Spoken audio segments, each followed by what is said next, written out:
So now guys, let's make a maha blanca. Kunti lang ang gagawin natin mga besh. Ayan guys, habang iniinit natin yung tubig, ay paghaluin natin yung gata. Pwede din condensed milk, pero mas gusto ko yung gata or sweet milk.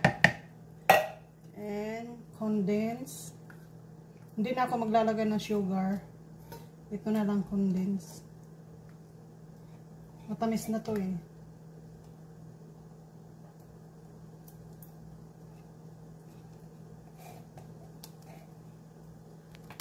Yes, matamis na siya. Hindi nyo na kailangan lagyan ng sugar. Pero kung gusto niya nung matamis na matamis, lagyan nyo na sugar.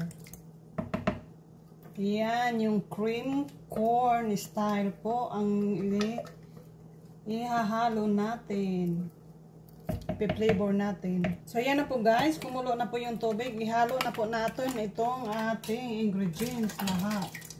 Naku, marami pala ito. Kala ko, kunti lang.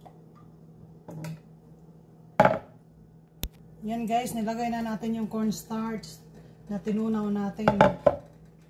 Halo-haloin lang po guys hanggang maluto siya. Oh, nag-ano na agad, oh, nag-tick na agad. Very, very fast. Ang bilis niya pong nag-ano, oh, nag-tick. Kailangan pong haluin ng mabuti hanggang maluto po yung cornstarch. Ang bilis niya, oh. Tingnan nyo guys.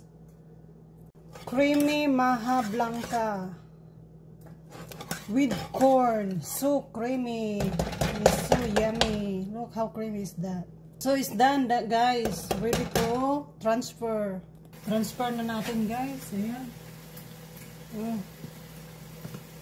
Ayay, ayay, ayay. Ang hirap guys nang wala kang katuwang.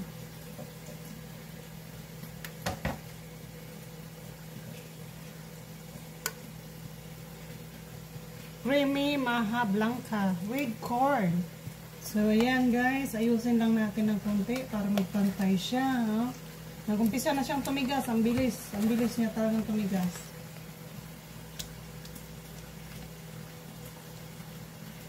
Ang sarap nito. Oh. Ang creamy niya. So, ngayon guys, palalamigin lang natin saglit. Tapos ilagay natin sa refrigerator until tonight. So, ready for New Year's Eve. Look at that, guys. So yummy and so creamy.